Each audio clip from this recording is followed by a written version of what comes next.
오늘 하나님께서 우리에게 주시는 말씀은 우리 마태복음 1장 21절 말씀부터 23절 말씀까지입니다. 아들을 낳으리니 이름을 예수라 하라. 이는 그가 자기 백성을 그들의 죄에서 구원할 자이심이라 하니라. 이 모든 일이 된 것은 주께서 선지자로 하신 말씀을 이루려 하심이니 이르시되 보라 처녀가 잉태하여 아들을 낳을 것이요 그의 이름은 임마누엘이라 하리라 하셨으니 이를 번역한즉 하나님이 우리와 함께 계시다 함이라. 아멘. 오늘 귀한 성탄 예배에 함께 하시는 우리 모든 성도님들 또 모든 자녀들 주님 이름으로 환영하고 축복합니다. 오늘 예수님께서 우리를 위해 이 땅에 오신 참 기쁘고 즐거운 날인데 우리 옆에 분들 좀 보시면서 앞뒤로 보시면서 우리 메리 크리스마스 우리 힘있게 기쁜 마음으로 우리 인사하겠습니다. 메리 크리스마스. 메리 크리스마스. 예, 우리 모든 성도님들의 또 가정과 일터와 자녀들 가운데 또 우리 교회 가운데 성탄의 기쁨이 충만하시기를 주님 이름으로 축복합니다. 예전에 한국에서 백구라는 이름을 가진 한 진돗개 이야기가 매우 화제가 된 적이 있습니다. 이 백구라고 하는 진돗개는 원래 전라남도 진도에서 태어났는데 태어난 지 한 4, 5년 정도 되었을 때에 대전에 있는 다른 주인에게 팔려가게 됩니다. 그런데 이 백구는 다른 곳에 팔려갔음에도 불구하고 자신의 고향을 잊지 못하고 또 자신의 원래 주인을 잊지 못하여서 그곳에서 자신의 고향인 진도까지 장장 300km 그러니까 약 180마일을 달려서 자신의 고향인 진도로 돌아왔기 때문에 그래서 이 백구의 이야기가 많은 사람들에게 또 감동을 주고 기쁨을 주었습니다. 이 백구라고 하는 개가 자동차를 타고 온 것도 아니고 아니면 기차에 몰래 타고 온 것도 아니고 아니면 이 백구에게 맵이 있어서 지도를 찾아보고 온 것도 아니고 심지어는 GPS가 있어서 GPS 신호를 보고 찾아온 것도 아니고 장장 180마일을 자신의 감각에 의지해서 자신의 기억에 의지해서 자신의 후각에 의지해서 그 먼 길을 왔기 때문에 이 백구의 이야기가 전국적으로 아주 화제가 된 것입니다. 그래서 고향으로 돌아온 이 백구는 아주 유명 인사가 되어서 그 이후에는 CF 광고를 찍기도 하고 이 백구의 이야기는 동화로도 출판이 되고 또 만화로도 만들어지고 심지어는 게임의 주인공이 되기도 했습니다. 특별히 이 백구의 고향이었던 진도시는 고향으로 돌아온 이 백구를 기념하기 위해서 백구의 동상을 만들기도 하고 또 백구가 나중에 죽고 난 이후에는 그의 무덤도 아주 크게 만들고 또 그의 기념비도 세워주었습니다. 그만큼 고향을 찾아온 이 백구의 이야기, 사람들과의 관계, 배신이 난무하는 이 시대에 고향 땅을 잊지 못하고 주인을 잊지 못하고 찾아온 이 백구의 이야기가 많은 사람들에게 기쁨이 되고 감동이 되었기 때문입니다. 그런데 사랑하는 성도 여러분, 우리가 이 백구라고 하는 개 한 마리가 한낮 180마일을 달려서 자신의 주인을 찾아온 이 이야기에는 감동을 하는데 그런데 만왕의 왕이시고 만주의 주가 되시는 우리 예수님께서 모든 역사를 초월하시고 모든 시간과 공간을 초월하셔서 죄인을 찾아오신 이 성탄의 사건을 우리가 감동하지 않는다면 우리는 성탄의 의미와 성탄의 기쁨을 우리는 모르고 살아가는 것입니다. 우리가 얼마만큼 신앙생활을 했는지 몇 년이나 예수를 믿었는지 얼마나 대단한 직분을 받았는지 그것과 상관없이 우리의 마음속에 예수님께서 오신 이 성탄의 기쁨과 감동이 없다면 우리의 영혼과 우리의 신앙에는 무엇인가가 문제가 있는 것입니다. 그렇다면 예수님께서 하늘의 높고 높은 보좌를 버리시고 낮고 낮은 이 땅 위에 그것도 가장 미천한 인간의 몸을 입고 이 땅에 오신 이유가 무엇인가? 오늘 성경은 우리에게 예수님께서 이 땅에 오신 이유를 세 가지를 통해서 말씀하십니다. 첫 번째로 예수님께서 이 땅에 오신 이유는 바로 죄인인 우리를 구원해 주시기 위해서 이 땅에 오셨습니다. 오늘 본문 21절이 이렇게 말씀합니다. 아들을 낳으리니 이름을 예수라 하라. 이는 그가 자기 백성을 그들의 죄에서 구원할 자이심이라 하니라 말씀합니다. 바로 예수님께서 이 땅에 오신 이유는 죄인인 우리를 그 죄에서 구원해 주시기 위해서 이 땅에 오셨다는 것입니다. 원래 우리 인간은 하나님의 형상대로 지음받은 존재로서 영원토록 하나님과 함께하고 하나님과 교제하며 살도록 창조되었습니다. 창세기 1장 27절과 28절입니다. 하나님이 자기 형상 곧 하나님의 형상대로 사람을 창조하시되 남자와 여자를 창조하시고 하나님이 그들에게 복을 주시며 하나님이 그들에게 이르시되 생육하고 번성하여 땅에 충만하라 땅을 정복하라 바다의 물고기와 하늘의 새와 땅에 움직이는 모든 생물을 다스리라 하시니라 말씀합니다. 바로 우리 인간은 이 세상의 모든 피조물 가운데 유일하게 하나님의 형상대로 지음을 받았는데, 하나님의 형상대로 지음을 받았다는 것은 크게 세 가지의 의미를 가지고 있습니다. 우리가 하나님의 형상대로 지음 받았다는 것은 하나님께서 영적인 존재이신 것처럼 우리 인간도 영혼을 가진 영적인 존재로 창조되었다는 것입니다. 두 번째 의미는 우리 인간이 영혼을 가진 영적인 존재이기 때문에, 그래서 우리 인간은 영이신 하나님과 교제하며 살도록 인격적인 존재로 창조되었다는 것입니다. 우리가 하나님의 형상대로 지음받았다는 말의 세 번째 의미는 하나님께서 영원 불멸하시는 존재이신 것처럼 우리 인간도 원래는 영원히 죽지 않는 존재로 창조되었다는 것입니다. 이처럼 우리 인간은 하나님의 형상대로 지음받았고, 그래서 영원토록 하나님과 교제하며 살도록 창조되었습니다. 그런데 참으로 불행하게도 우리 인류의 조상이었던 아담과 하와가 마귀의 유혹에 빠져서 하나님 말씀에 불순종하고 선악과를 따먹음으로써 하나님과 함께 살아가야 하는 우리 인간 본연의 삶을 스스로 포기하고 말았습니다. 이것은 마치 물에서 살아가야 하는 물고기가 물에서 나온 것과 똑같은 것이고, 이것은 마치 땅에 뿌리를 받고 살아가야 하는 나무가 그 땅에서 뿌리가 뽑힌 것과 똑같은 것입니다. 왜냐하면 물고기에게 있어서 그의 생명의 근원은 물에 있기 때문에, 나무에게 있어서 그 생명의 근원은 바로 땅에 있기 때문에, 그리고 우리 인간의 생명의 근원은 바로 하나님께 있기 때문입니다.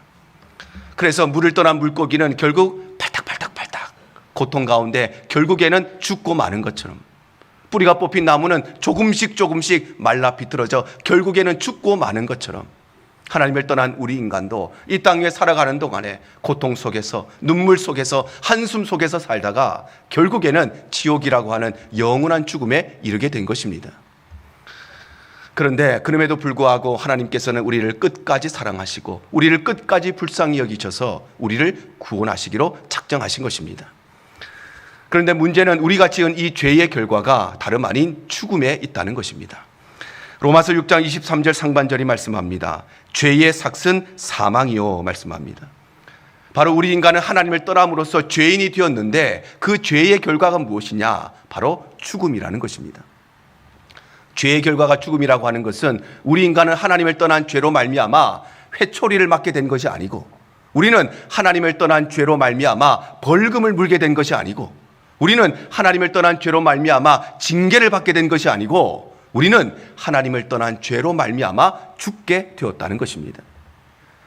그런데 그럼에도 불구하고 하나님께서는 우리를 사랑하셔서 죄인인 우리를 구원하시기 위해서 예수 그리스도 독생자를 이 땅에 보내주신 것입니다. 요한복음 3장 16절 17절입니다. 하나님이 세상을 이처럼 사랑하사 독생자를 주셨으니 이는 그를 믿는 자마다 멸망하지 않고 영생을 얻게 하려 하심이라. 하나님이 그 아들을 세상에 보내신 것은 세상을 심판하려 하심이 아니요 그로 말미암아 세상이 구원을 받게 하려 하심이라 말씀합니다. 바로 하나님께서는 우리를 사랑하셔서 우리를 구원해 주시기 위해서 예수 그리스도를 이 땅에 보내어 주신 것입니다. 그러므로 사랑하는 성도 여러분, 예수님께서 이 땅에 오신 이유는 우리에게 대단한 일을 해주시기 위해서, 예수님께서는 우리가 대단한 부자 만들어 주려고 그래서 이 땅에 오신 것이 아니라 예수님은 우리를 구원해 주시기 위해서 이 땅에 오셨음을 꼭 기억하시기를 바랍니다. 그래서 우리의 삶이 날마다 이 구원의 감격 가운데 살아가고 날마다 우리의 삶이 이 십자가의 은혜를 누리는 귀하고 복된 삶이 되시기를 바랍니다. 이것이 바로 예수님께서 이 땅에 오신 첫 번째 이유인 것입니다. 두 번째로 예수님께서 이 땅에 오신 이유는 바로 우리에게 소망을 주시기 위해서입니다. 오늘 본문 22절이 이렇게 말씀합니다. 이 모든 일이 된 것은 주께서 선지자로 하신 말씀을 이루려 하심이니. 바로 예수님께서 이 땅에 오신 이유는 구약의 모든 선지자들의 예언된 말씀을 다 이루시기 위해서, 그리고 그 모든 말씀을 성취하심으로 우리에게 소망을 주시기 위해서 이 땅에 오셨다는 것입니다. 우리 하나님의 말씀인 성경은 억만 죄인인 우리, 영원한 죽음에 이르게 된 우리 인간에게 구원의 길을 알려주시기 위해서 성경은 기록되어졌습니다. 베드로전서 1장 23절입니다. 너희가 거듭난 것은 썩어질 씨로 된 것이 아니요 썩지 아니할 씨로 된 것이니 살아있고 항상 있는 하나님의 말씀으로 되었느니라 말씀합니다. 바로 우리 인간은 성경 말씀을 통해서만 우리는 스스로 존재하는 것이 아니라 우리는 하나님에 의해서 타의적으로 만들어진 피조물이라는 사실을 알게 된다는 것입니다. 이 땅에 수많은 책들이 있지만 우리 인간 본연의 모습에 대해서 이야기해 주는 책은 오직 성경밖에 없는 것입니다. 또한 성경은 우리로 하여금 바로 예수 그리스도만이 우리의 유일한 구원자라는 사실을 깨닫게 하시고, 성경은 우리에게 우리는 영원히 죽어 마땅한 죄인이라는 사실을 알게 하시는 책이 바로 성경책인 것입니다. 그래서 성경은 우리에게 재미를 주는 책이 아닙니다. 성경은 우리에게 어떤 감동을 주기 위한 책이 아닙니다. 성경은 우리에게 어떤 정보를 제공해주고 지식을 제공해주는 책이 아니라 성경은 우리에게 구원의 길을 알려주는 구원의 책인 것입니다. 그래서 성경은 처음부터 끝까지 오직 한 분, 우리의 유일한 구원자 되신 예수 그리스도에 대해서 끊임없이 말씀하시고 끊임없이 기록하시는데, 특별히 구약 성경은 예수 그리스도의 탄생에 대해서 매우 구체적으로 예언했습니다. 먼저 성경은 하나님께서 죄인인 우리를 위해서 예수 그리스도 구원자를 보내주실 것이라고 예언했습니다. 창세기 3장 15절입니다. 내가 너로 여자와 원수가 되게 하고 내 후손도 여자의 후손과 원수가 되게 하리니 여자의 후손은 내 머리를 상하게 할 것이요 너는 그의 발꿈치를 상하게 할 것이라 말씀합니다. 바로 성경은 우리 인간을 영원한 죄와 저주와 멸망에 빠지게 만든 그 장본인, 바로 우리의 원수 마귀를 멸하실 여자의 후손, 바로 구원자를 이 땅에 보내주실 것이라고 예언하고 있는 것입니다. 또한 성경은 이 구원자가 다윗의 혈통에서 태어나게 될 것이라고 예언했습니다. 이사야 9장 7절 상반절입니다. 그 정사와 평강의 더함이 무궁하며 또 다윗의 왕자와 그의 나라에 군림하여 그 나라를 굳게 세우고 지금 이후로 영원히 공의와 정의로 그것을 보존하실 것이라 말씀합니다. 바로 성경은 우리에게 예언하기를 하나님께서 보내주시겠다고 약속하신 그 구원자가 바로 아브라함과 이삭과 유다와 그리고 다윗의 혈통에서 태어날 것이라고 예언하고 있는 것입니다. 그런가 하면 미가 선지자는 이 구원자가 베들레헴에서 태어날 것이라고 구체적으로 예언했습니다. 미가서 5장 2절입니다. 베들레헴 에브라다야 너는 유다 족속 중에 작을지라도 이스라엘 다스릴 자가 네게서 내게로 나올 것이라. 그의 근본은 상고에 영원에 있느니라 말씀합니다. 바로 미가 선지자는 하나님께서 보내주시겠다고 약속하신 그 구원자가 이 땅에 태어나실 때 과연 이 지구상에 어디에서 태어날 것인가? 유대 고을 중에 가장 작은 고을, 가장 연약한 고을 베들레헴에서 태어날 것이라고 예언한 것입니다. 나아가서 이사야 선지자는 하나님이 보내주시겠다고 약속하신 이 구원자가 처녀의 몸에서 태어날 것이라고 예언했습니다. 이사야 7장 14절입니다. 그러므로 주께서 친히 징조를 너희에게 주실 것이라. 보라, 처녀가 잉태하여 아들을 낳을 것이요 그의 이름을 임마누엘이라 하리라 말씀합니다. 바로 이사야 선지자는 우리의 구원자가 이 땅에 태어나실 때 처녀인, 남자를 알지 못하는 동정녀의 몸을 통해서 이 땅에 태어나실 것이라고 예언한 것입니다. 그래서 예수님께서는 이러한 모든 구약의 예언의 말씀대로 아브라함과 이삭과 야곱과 유다의 후손인 다윗의 혈통에서 태어나시되, 미가 선지자의 예언대로 베들레헴에서, 이사야 선지자의 예언대로 하나님을 섬기던 또 남자를 알지 못하던 처녀였던 동정녀 마리아의 몸을 통해서 이 땅에 탄생하심으로 예수님께서는 구약의 모든 예언을 완벽하게 성취하신 것입니다. 이처럼 예수님께서는 구약의 모든 예언의 말씀을 성취하심으로 이 땅에 오셨는데, 중요한 것은 예수님의 탄생은 단순히 구약 성경의 모든 예언만 성취하는 것이 아니라 예수님의 탄생은 다시 오실 예수 그리스도의 재림을 예표하고 있다는 것입니다. 바로 예수님께서는 구약의 예언대로 이 땅에 오신 것처럼 신약의 말씀대로 다시 오실 것이기에 우리로 하여금 그 예수님의 재림을 기다리며 우리로 하여금 천국의 소망 가운데 살 수 있도록 우리에게 소망을 주시는 사건이 바로 예수 그리스도의 탄생인 것입니다. 그러므로 사랑하는 여러분, 예수님께서 이 땅에 오신 이유는 바로 말씀을 통해 우리에게 소망을 주시기 위해서 이 땅에 오셨음을 꼭 기억하시기를 바랍니다. 그래서 우리의 삶이 비록 이 땅 가운데 살아가지만, 그러나 이 땅의 것을 바라보는 것이 아니라 하늘의 것을 바라보고 천국의 소망 가운데 살아가는 거룩하고 복된 삶이 되시기를 바랍니다. 이것이 바로 예수님께서 이 땅에 오신 두 번째 이유인 것입니다. 마지막 세 번째로 예수님께서 이 땅에 오신 이유는 바로 우리와 동행하시기 위해서 이 땅에 오셨습니다. 오늘 본문 23절입니다. 보라, 처녀가 잉태하여 아들을 낳을 것이요 그의 이름은 임마누엘이라 하리라 하셨으니 이를 번역한즉 하나님이 우리와 함께 계시다 함이라 말씀합니다. 바로 예수님께서 이 땅에 오신 이유는 우리와 함께 하시기 위해서, 우리와 동행하시기 위해서 이 땅에 오셨다는 것입니다. 우리 하나님께서는 원래 우리 인간을 만드시면서 우리 인간이 하나님과 영원토록 함께하고 영원토록 동행하는 존재로 만드셨습니다. 그런데 인류의 조상인 아담과 하와가 하나님 말씀에 불순종하고 선악과를 따먹음으로써 그들은 하나님과의 관계를 단절시켜버리고 하나님과의 관계를 파괴시켜버리고 말았습니다. 창세기 3장 23절과 24절 상반절입니다.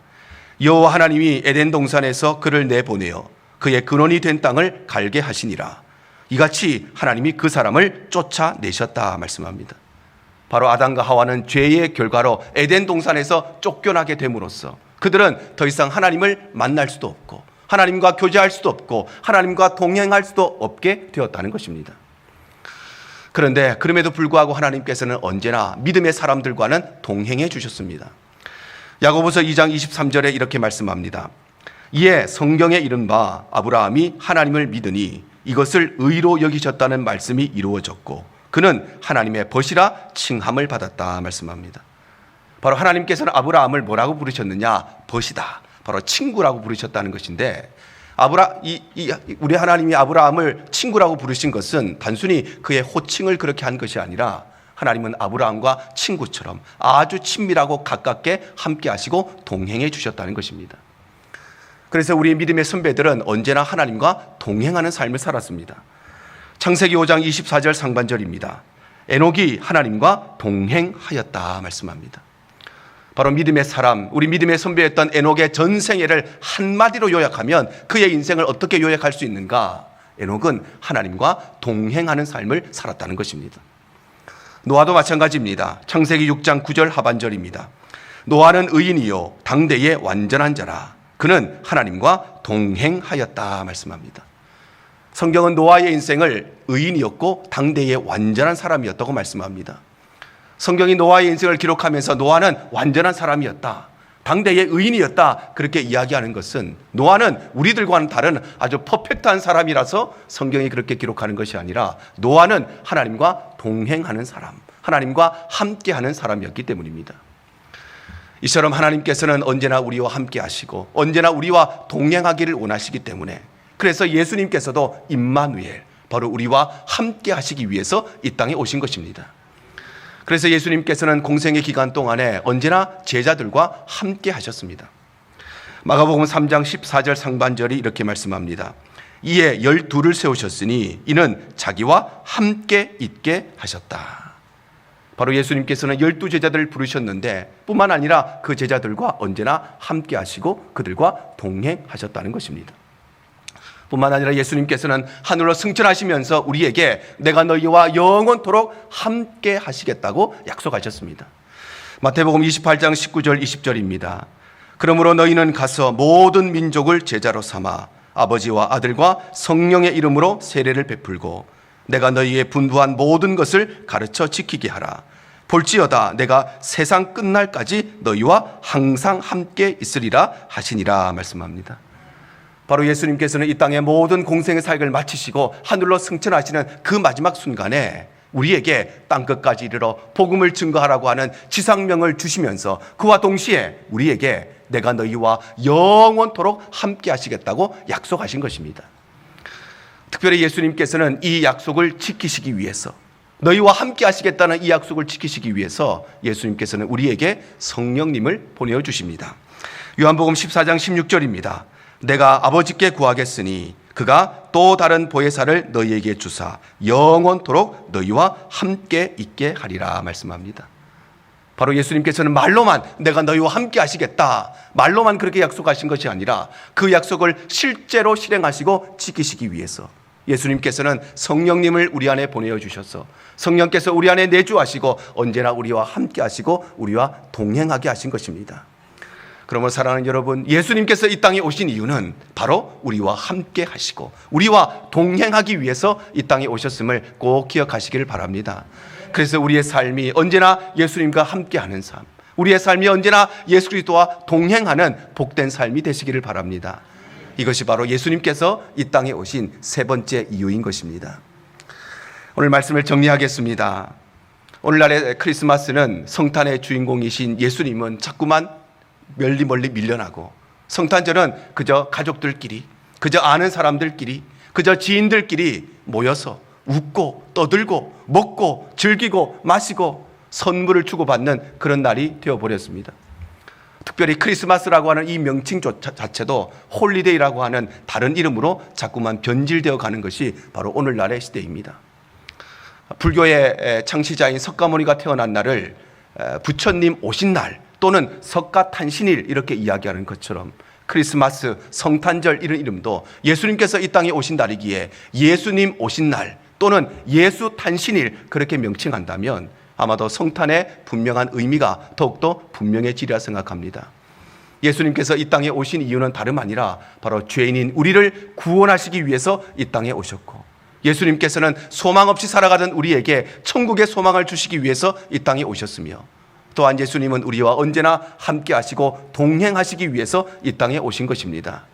오늘 성탄주일을 맞이하면서 우리 모든 성도들과 모든 자녀들이 예수님께서 이 땅에 오신 이유를 분명하게 다시 한번 기억함으로써 성탄의 기쁨과 은혜가 충만하시기를 축복합니다.